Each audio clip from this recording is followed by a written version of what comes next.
So is it just me that's questioning our society often? As souls surround me hit their rock bottom, our civilization has gone rotten and the clock's ticking, but is it ever permitting an honest enjoyment? Are we all suffocated by the routine of our employment?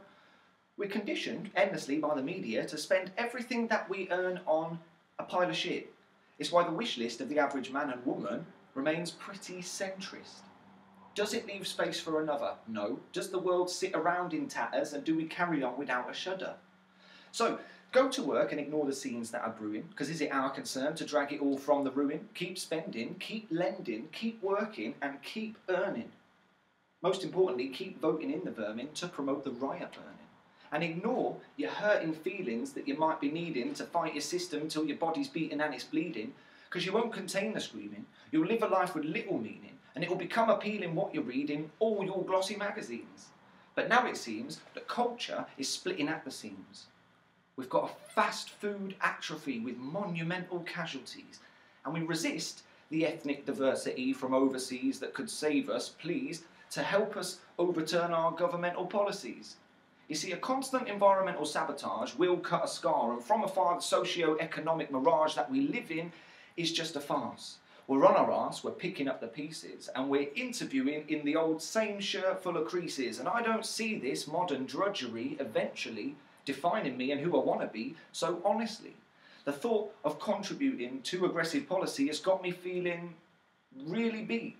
So I concede that a system like ours, based on hierarchy, means the army can command a harm we can't disarm, yet there's a firearm turning up at your party. We need a vocal army. It's got to start today from the ashes of all this disarray. 2 American planes, really if you think about it, convinced entire states to create a global war that was in the name of fear, greed and hate. Maybe all.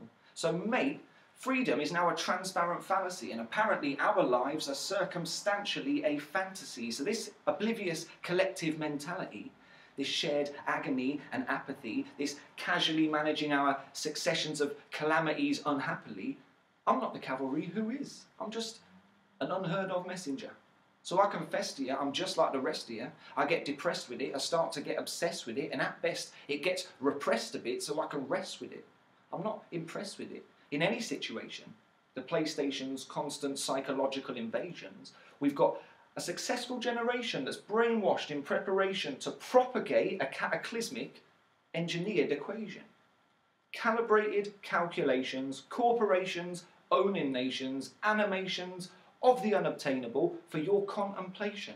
It's up for observation, so behold your temptation and alleviate your illnesses through this constant degradation. Because control of information makes you ignore the fabrication causing ignorance in every corner. There's a trauma that's over borders, and I haven't got to warn you, but outside your door there's an equal disorder. And it's coming for you. There's simply no stopping it. So while you're sat watching this, or clicking that, or shopping it, they're dropping it on every single doorstep, and it's yours next. Lots of pain in the forehead. It's a complex, never-ending tapestry, living haplessly. Indoctrinated tendencies are endlessly saturating every living being in our hemisphere. Just ask yourself one question. Is it clear? Well, we all live in debt and fear.